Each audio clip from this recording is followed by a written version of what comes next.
From the chaos on the outer planets to the broiling heat of Earth's closest neighbor, radical weather is the norm in the solar system. We do have our own extremes here on Earth, but they pale in comparison to the fastest, dustiest, wettest, and most brutal alien storms.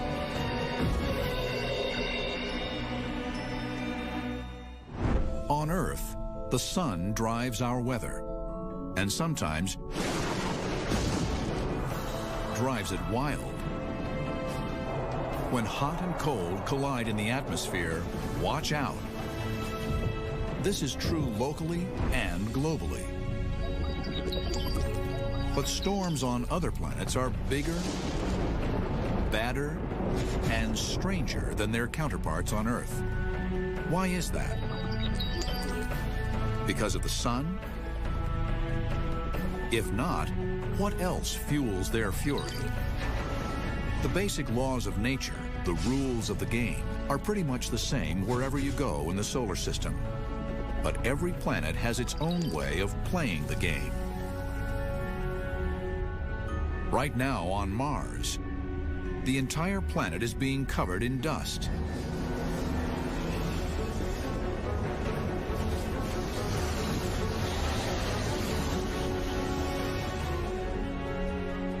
This global dust storm blocks 99% of the sun's rays from reaching the planet's surface. It's actually a system of smaller but still massive storms churning dust high into the atmosphere. Once it starts, it takes months for Martian skies to clear. Mars is just the most dramatic weather in the solar system in some senses. It's very rare in the solar system you get a weather event that can take out the whole planet. So if the basic rules of hot and cold are the same on Mars, why is the weather so different from Earth? For one thing, Mars is half the size of Earth. It's also 50% further from the sun, so it's much colder. The average temperature on Mars is minus 80 degrees. That's almost 130 degrees colder than Earth. And the atmosphere is extremely thin and composed mostly of carbon dioxide. But perhaps the most important difference is this: Mars is a global desert. What would Earth be like without water? Well, it'd probably have a lot of dust. There's no liquid water at the surface of Mars, and there's very little water in the atmosphere, and so there's nothing to sort of keep the dust down. On Earth, dust storms are localized and short-lived. The reason for that difference in scale is that the storms are generating their own weather on Mars, whereas on the Earth, they're slave to the weather that's going on around them. In other words, on Earth, the global weather system creates dust storms. On Mars, the storms create a global weather system. Astronomers have always been able to see big Martian dust storms easily with Earth-based telescopes. But what they couldn't see was what caused them. That would require a trip to Mars itself. In 2003, NASA landed 2 rovers called Spirit and Opportunity on the Martian surface. Their mission? To learn more about the geology of the red planet. NASA engineers always assumed that as these 2 vehicles roamed the Martian surface, dust would build up on their solar panels. If you have a lot of dust that's falling down out of the atmosphere and coating the panels, pretty soon you're not getting much sun to the silicon. And in fact, we thought that was what was going to kill the rover Spirit and Opportunity. Only it never happened. The rovers didn't die as expected. As dust built up on the panels, somehow something would clean them off. But how could this be? NASA engineers were baffled until the rovers themselves saw the culprit. Martian dust devils. It turns out that dust devils were sort of our white knight. They came along and cleaned off the solar panels just at the time we were expecting to start having some problems. There are beautiful photos that actually show dust devils moving across the Martian atmosphere and ghostly soldiers moving out there in the distance. A dust devil is really an extreme form of rising hot air or convection. And that hot air wants to go up, and it comes up just like, water going down a drain. Well, this is air that just spirals up into the colder parts of the atmosphere. Whenever warmer air, which is less dense, rises up through cooler air, which is more dense, it rotates as it swirls upwards. Convection can be very powerful, strong enough to lift things up. On Earth, it lifts moisture, and that's how thunderstorms form. But on Mars, there is no moisture, so it lifts dry, dark dust and creates giant dust storms instead. Once airborne, Martian dust clouds absorb sunlight and heat the atmosphere. This supercharges the convection, lifting still more dust. That produces more winds, which bring up more dust, and these things can spread up to thousands of miles across, or even, in some cases, they can envelop the entire planet. And because the Martian atmosphere is so thin, it doesn't take much to get this cycle going. You get a lot more difference between the surface temperature and the air temperature, and so the convection on Mars is very much more vigorous. As a rule, Earth doesn't get the temperature extremes that Mars does. But sometimes, here and there in the deserts of Earth, convection can be very Martian-like. And we get dust devils, too. But at Arizona State University, Lynn Necrace makes dust devils to order in a lab to study them up close. He uses a vortex generator and substitutes lighter, dry ice for dust. What he creates is not an exact replica of how real dust devils form, but good enough to see how they pick up dust and debris. Natural dust devils usually form from the bottom up, as opposed to tornadoes, which form from top down. So what happens when we turn this on, we have the airflow starting, and as the airflow starts to rotate from the fans down to the floor, we actually end up having the vortex form. In other words, the vortex generator, basically a huge vacuum cleaner, imitates the swirling action of convection. You can see here there's a wider base where larger particles of the dry ice are being swept up and gets wrapped up and tightens as it expands upward. The center of the core is where the majority of the lifting would occur. Martian dust devils have been helpful, keeping the rovers clean. But could they actually be making a mess of the rest of the planet? Some scientists think there are so many at any one time, and they lift so much dust into the atmosphere, that together they trigger these much larger dust storms. It starts wind patterns, and the air's warmer over here, and it's colder over here, and the air starts moving around. Pretty soon you're spreading dust over the whole planet. And we found measurements that indicate there's up to maybe 200 dust devils per square mile per day during some parts of the summer. And they can range from a couple of 100 feet tall to devils that stretch 6 or 7 miles high. You can get just towering monsters of dust devils that we would never see on the Earth. The kind of maximum-sized dust devils you see on Mars are more like tornadoes on the Earth, where they're going up almost 10 kilometers. So these things are just real monster systems. Back at Arizona State University, scientists blow crushed walnut shells as silicate particles in the Planetary Geology Wind Tunnel to replicate dust and wind conditions on Mars. If we can understand and sort of replicate what's going on, then we can, in a sense, understand how the Martian surface has been changing and continues to change as time goes on. Oddly enough, their studies reveal that it's easier for winds to loft larger sand particles into the air than smaller dust particles. This is because there's cohesional forces and static forces between the very small, fine dust grains. We imaged the rover deck and actually found that sand seemed to have bounced onto the solar panels, and we can see the skip marks across the surface. Now, this is interesting because we don't usually see sand typically reach that high. Dust devils on Earth never have the punch to produce that kind of chaos here. Lucky for us. But what would happen to Earth if a giant Martian-style dust storm did overtake us?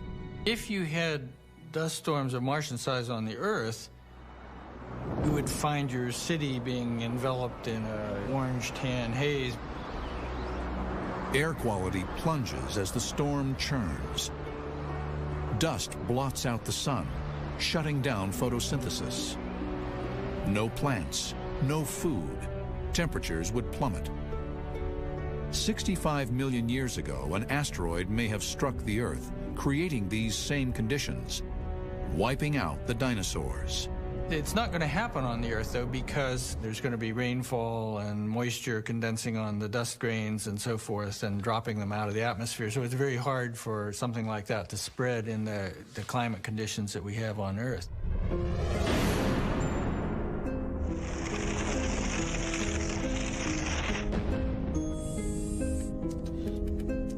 Forecasting Martian weather may someday be just as important as forecasting the weather on Earth.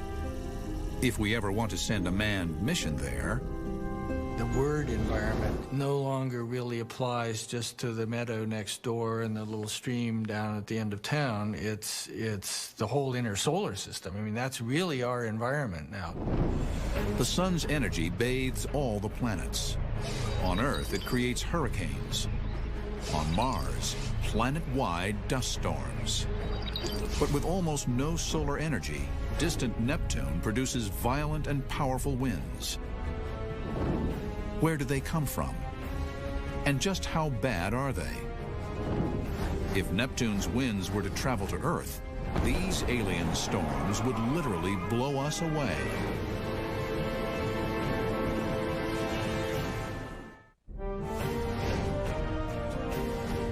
The orbit of Neptune lies 3 billion miles from the Sun, at the outer edge of the solar system.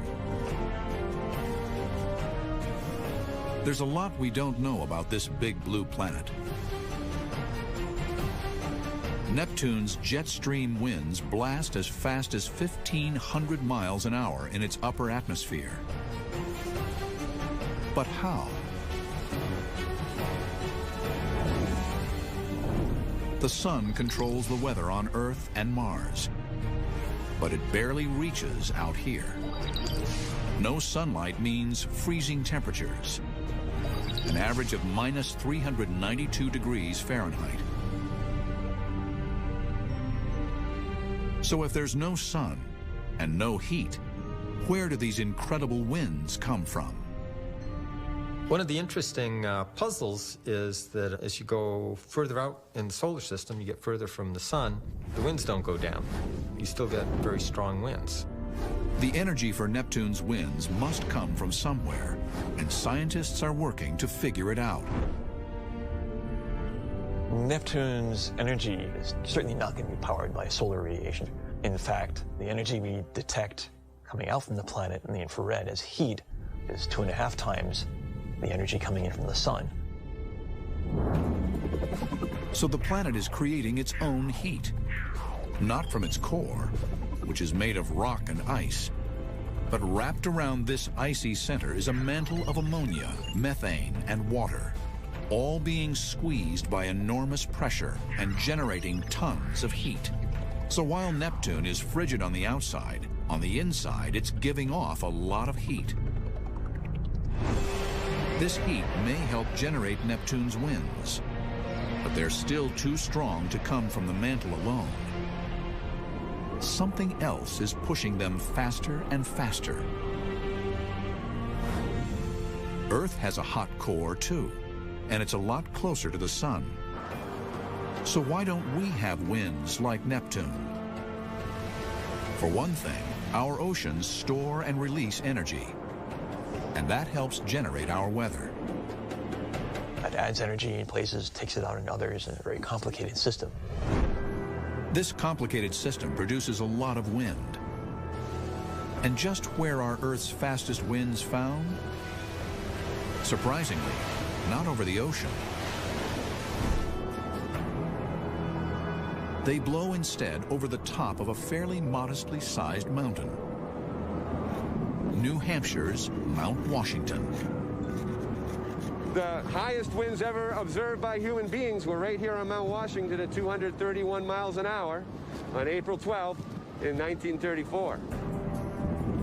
Mount Washington Observatory, a private non-profit scientific institution, is responsible for tracking the weather and climate atop the 6,288-foot tall mountain. This remote weather station, accessible only by snow tractor in the winter, has kept daily records for the last 76 years. It's definitely one of the most extreme locations on the planet. We regularly see in the wintertime winds exceeding 100 miles per hour every few days. Nowhere near as ferocious as Neptune, yet still pretty strong. But why does this mountain, 1/5 the size of Everest, produce such fierce gusts? We're at a place where we have winds converging from various directions, coming from the Ohio River Valley, coming down from the St. Lawrence River Valley, coming up the eastern seaboard, all converging here in this area on top of Mount Washington. The elevation change from the valley floor to the summit of Mount Washington is very significant for any mountain range. It's over 4,000 feet, so air is forced to go over the mountaintop and forced to squeeze in there, and is accelerated as it's squeezed over the mountaintop. And they measure it every hour, on the hour, 24 hours a day, 7 days a week. Blowing over 100 out here right now. Ice is forming on the instruments more quickly. It's time to go up and de-ice the instruments, even though it's blowing over 100. We gotta do it every hour now.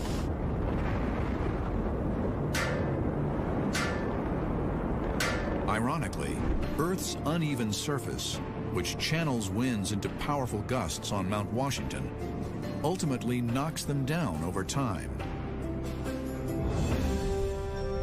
And this is the big difference between weather on Earth and weather on Neptune. Earth has mountains that slow winds down. Neptune is as smooth as a cue ball. It's not so much a question of you're driving them stronger, because you're not. It's just that there's nothing to slow them down. Simply put, once Neptune's winds get blowing, there's nothing to get in their way. So what would an average Neptune wind speed of 850 miles an hour do to us here on Earth?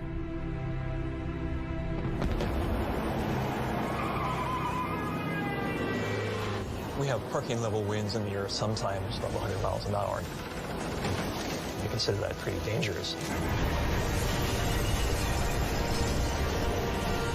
So if we sat with 900-mile-an-hour winds from Neptune on the Earth, we would probably start wiping out everything on the surface and scraping everything off. Giant Neptune takes wind and transforms it into something extreme and almost unrecognizable. But orbiting just beyond the rings of Saturn is a small moon that does the same thing to rain. This is Titan, where an everyday rain shower would turn Earth into an explosive fireball.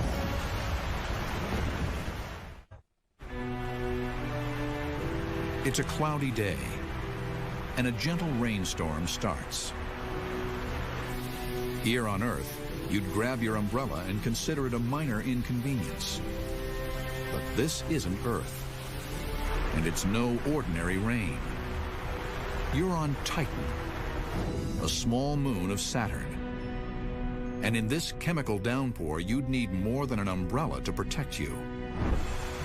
The rules of Earth weather definitely don't apply here. But Earth and Titan are alike in a lot of ways. On Earth, we have a solid surface, a protective atmosphere, and plenty of water. All these things make life on our planet possible. There's really nowhere else quite like Earth anywhere in the solar system. But Titan comes close. Like Earth, it has a solid surface. And that's not all. Titan has an atmosphere that's, in general, very similar to Earth's. In some ways, it's mainly nitrogen, like Earth's atmosphere. It's rich with organic material, also like Earth's atmosphere. But similar isn't the same. Here on Earth, our atmosphere has a huge supply of water in it all the time, constantly evaporating and raining back down, like here on the Hawaiian island of Kauai. Today we're on the slopes of Mount Waialeale, which is the cloud-shrouded mountain behind us. It rains over 40 feet a year here. Earth's water cycle starts when warm, moist ocean air rises, forming clouds that eventually condense into rain. The rain falls back onto the land, where it eventually drains back into the ocean, starting the cycle again. When water evaporates, it absorbs solar radiation. When water condenses, it releases all that energy into the atmosphere. And this transfer of heat helps to moderate conditions on Earth. Earth's water stores as much as 80% of the sun's heat, helping keep our temperatures steady from the equator to the poles. Scientists theorize that Titan might have water or some other liquid that might produce a similar effect.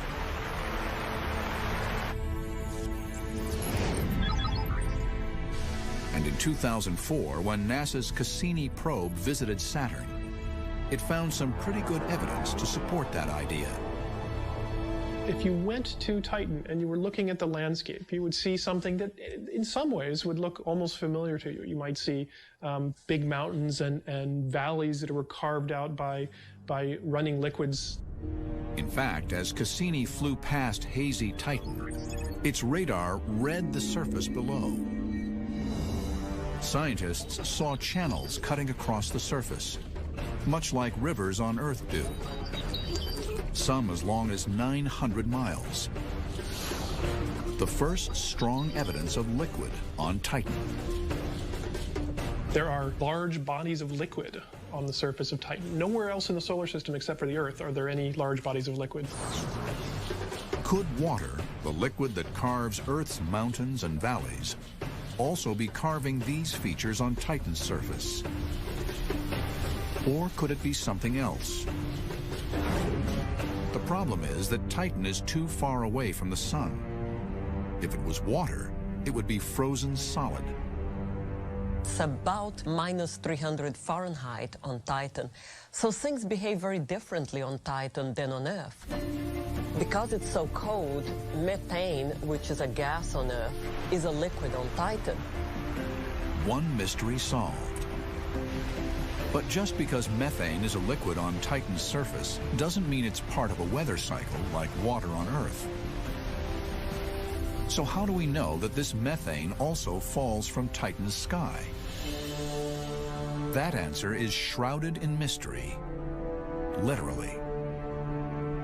Titan is completely covered in a thick haze of smog particles, like a very, very bad day in Los Angeles. Despite the haze, the Cassini probe once again revealed the answer.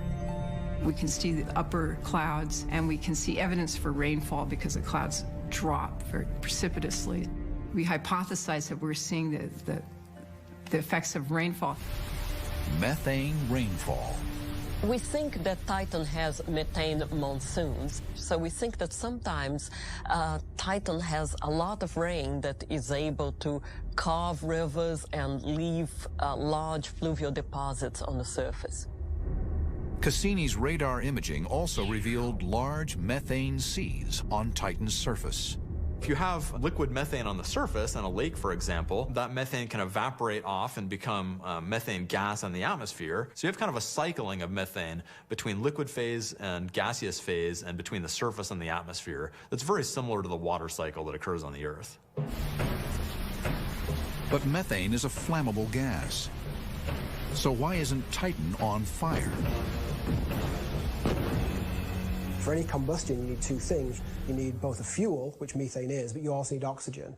And on Titan, you lack the oxygen. So the whole thing is basically a big fuel canister, but there's no oxygen with which to burn it, and so it's all very stable. If it were cold enough here on Earth to produce methane rain, the oxygen in our atmosphere would create a worldwide firestorm.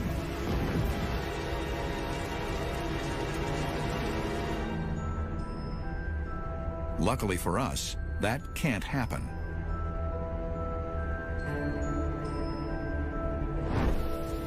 Titan's methane cycle makes it both alien and familiar to us. To me, Titan is very exciting because all the materials are so different, and yet these processes produce very similar landscapes to what we see on Earth. Titan proves that where alien weather is concerned, looks can be deceiving. On Jupiter, it's all about size. Drop the great red spot onto our world, and it makes even our worst hurricanes look like a breeze. This is the biggest and oldest storm in the solar system, and Jupiter's most famous feature. It even has its own name, the Great Red Spot. It's about 2 or 3 times the size of the Earth, which makes it the mother of all storms. We've known about the Great Red Spot in Jupiter's southern hemisphere for more than 300 years. When Galileo invented the telescope, within a few tens of years, people had seen the Great Red Spot, and it's still there. Familiar yet mysterious. Nobody knows how the Great Red Spot formed. But scientists are finally probing below Jupiter's cloud tops to uncover more about this enormous alien storm. The storm is powerful. With wind speeds of 300 miles per hour, it rises miles above the surrounding clouds.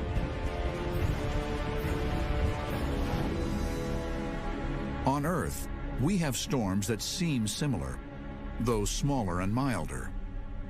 Hurricanes, also known as cyclones or typhoons, depending on where they form. They're our most destructive weather systems.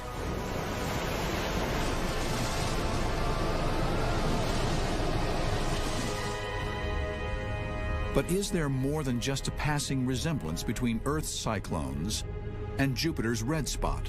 When you look at the Earth from space at a hurricane, it's this big swirling pattern. It's round, it rotates. Jupiter's big storms look big and round and cloudy, and they rotate. But there the similarity ends. In a hurricane, there is an internal core, which is called the eye of the tropical cyclone, and that's a region of very calm winds and no clouds, and usually has a size of about 10-20 kilometers in diameter. And then away from the eye, there is the eye wall. Those are really cloudy regions with a lot of rain. And as you move outward, there is a whole region of about a couple of 100 kilometers with very, very strong winds and very strong rain. Hurricanes draw power from heat in our oceans. But Jupiter has no oceans, and the sun isn't close enough to power a storm as big as the Great Red Spot. So where does it get its strength? Part of the answer is Jupiter's size. It's the largest planet in the solar system, almost as big as all the other planets combined. This mass generates a very strong gravitational pull, which in turn creates interior heat that rises to the surface. Another piece of the puzzle may be Jupiter's hypersonic rotation. Despite being much larger than Earth, Jupiter's day lasts only 10 hours. In other words, it spins incredibly fast. Could energy from this dizzying spin feed the Great Red Spot? The weather is really dominated by this fast spin. There's shearing between different latitudes, And that shearing, plus a lot of heat that comes up from the interior of this very massive object, 290 times the mass of the Earth, leads to very violent storms. Both Jupiter's and Earth's storms spin around in a familiar spiral shape. On Earth, it's because of an effect called the Coriolis Force. I'm sitting at the North Pole, and I want to throw a ball down to a friend who's in Los Angeles. And so if I threw the ball in that direction, the Earth rotates, and the ball will end up in the middle of the Pacific rather than in Los Angeles. So it's like if the trajectory was deflected to its right. And that's what we call the Coriolis Force. This force spins storms clockwise in our southern hemisphere. But there is a stark difference between Earth and Jupiter. The Great Red Spot is in Jupiter's southern hemisphere, and yet it spins counterclockwise. This is because of some other powerful winds. It's bounded by jets, which are moving in opposite directions. And so like a cog between two conveyor belts, they're just feeding energy and momentum into the system. Jupiter's complex jet streams spin the storm into organized chaos. But the greatest difference between Jupiter's red spot and our storms may be Earth's solid surface. Once a hurricane hits land, it comes apart pretty fast. Where they come over land or over mountains, their behavior is very different from where they form over the oceans, and over warm oceans in particular, where we get hurricanes. And on Jupiter, there's obviously no solid surface. With no land mass to stop it, the Great Red Spot just keeps on spinning and spinning and spinning. Scientists hope to learn more about our weather by continuing to study the storm. On Earth, there's a limit to how far ahead you can predict the weather. On Jupiter, we can forecast where the red spot is going to be months in advance. It's practical value to understand what makes weather on Earth so unpredictable, and aspects of the weather on Jupiter are much more predictable. Unpredictable or not, Earth's weather never gets as violent as on Jupiter. That's lucky for us, because if we shrank the Great Red Spot down to fit on Earth, we'd be in for disaster. On the Earth, we go up to Category 5 hurricanes, and think about Category 10 hurricane here. Not much would be left. Alien storms are vastly different everywhere you go in our solar system. Even our next-door neighbor, Venus. They say we're sister planets. Lucky the resemblance doesn't include weather. Otherwise, we'd get seriously burned.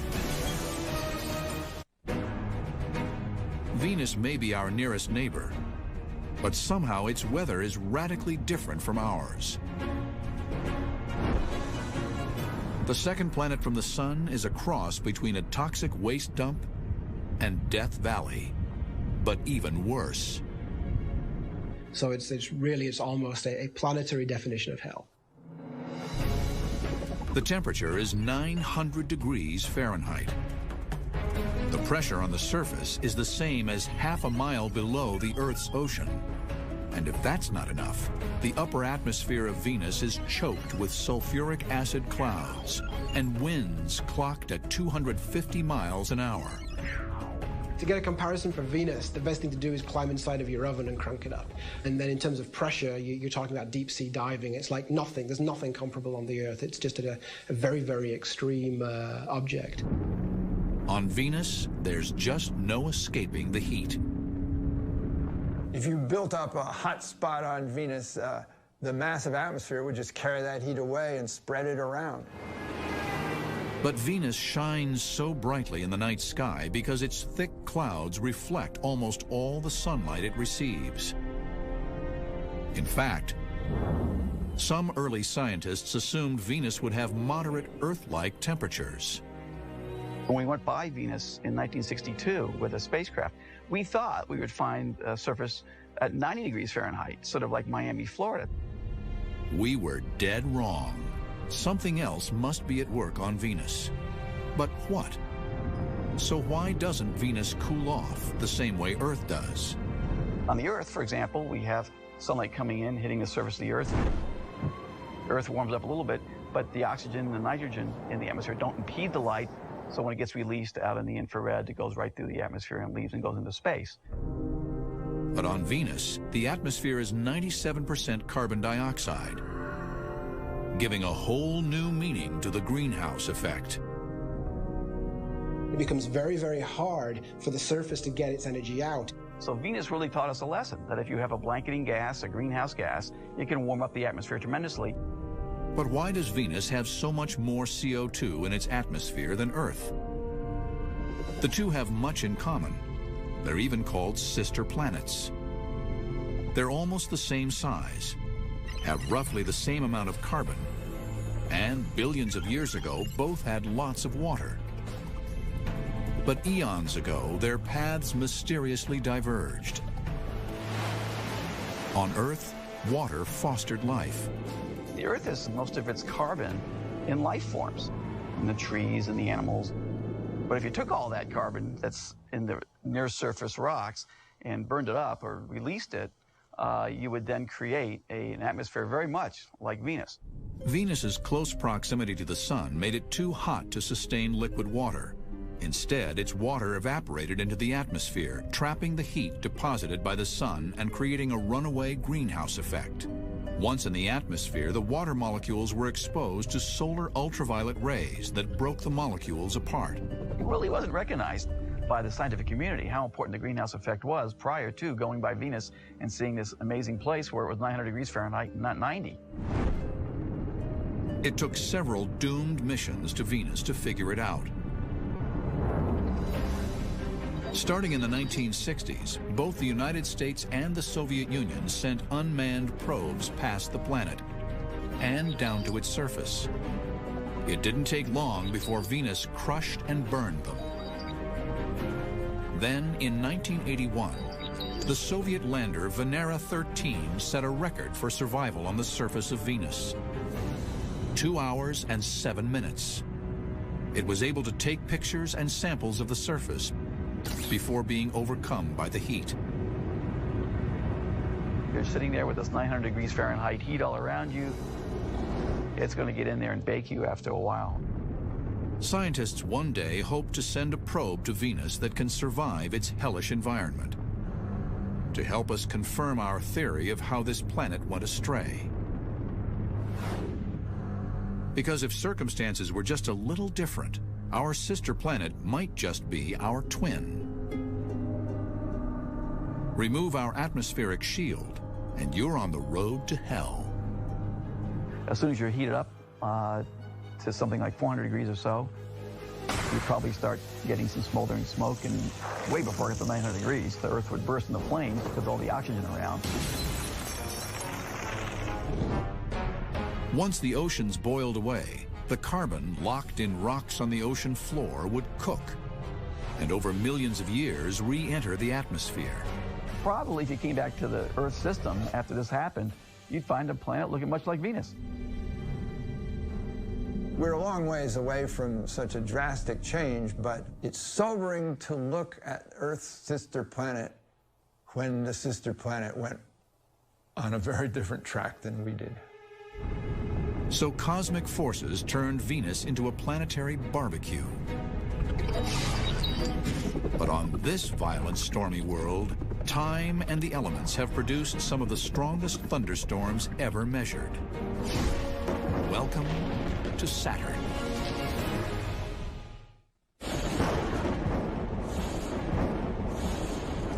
Lightning cuts the sky. This violent weather system grows bigger than the entire United States as it pummels the atmosphere with the most powerful lightning ever seen. Except this lightning can't be seen, because these bolts are electrifying the skies over Saturn. Despite the raw power of Saturn's lightning, scientists have been unable to see it, partly because Saturn's rings are too bright. The rings are are so bright, if you were on the night side of Saturn, it would be considerably brighter than the Earth under a full moon. But Saturn also hides its lightning within thick, choking clouds of ammonia. It's probably 100 kilometers down that the lightning is happening, and that complicates seeing the lightning flashes. But the lightning is there, and scientists know it because they've heard it. Radio wave detectors on the Cassini orbiter have recorded the sound of Saturn's lightning.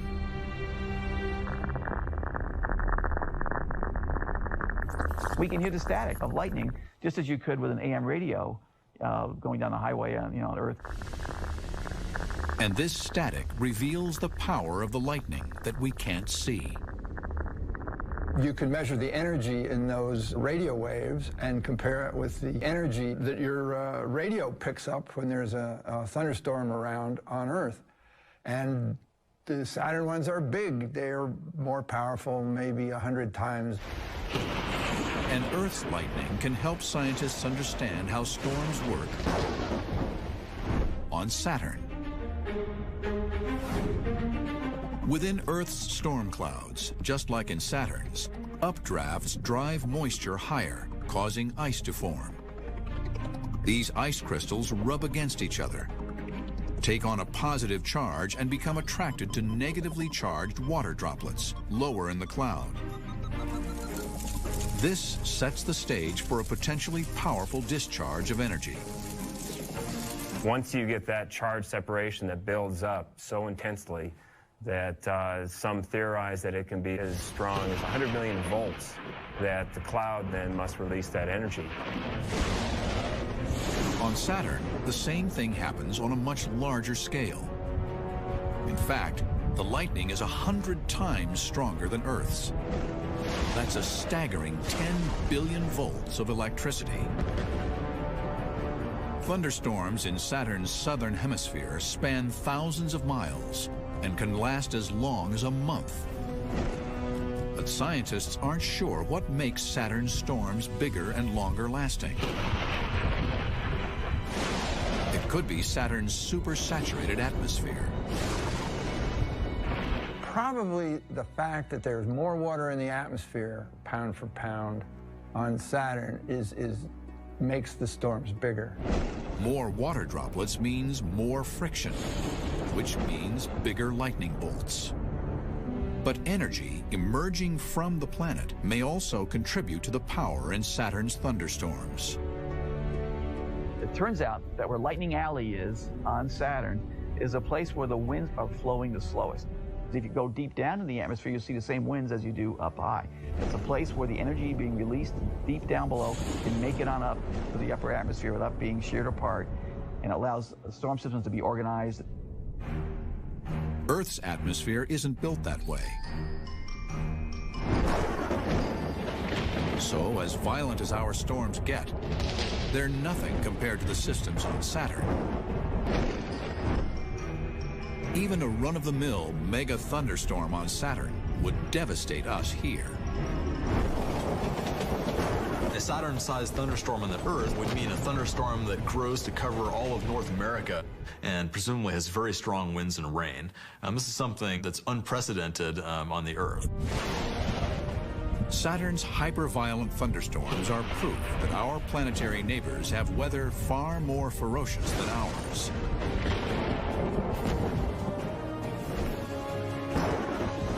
But the laws of physics that create Saturn's storms are the same laws that create our own weather. Massive dust storms, unrelenting winds, killer lightning, powerful hurricanes, and searing heat.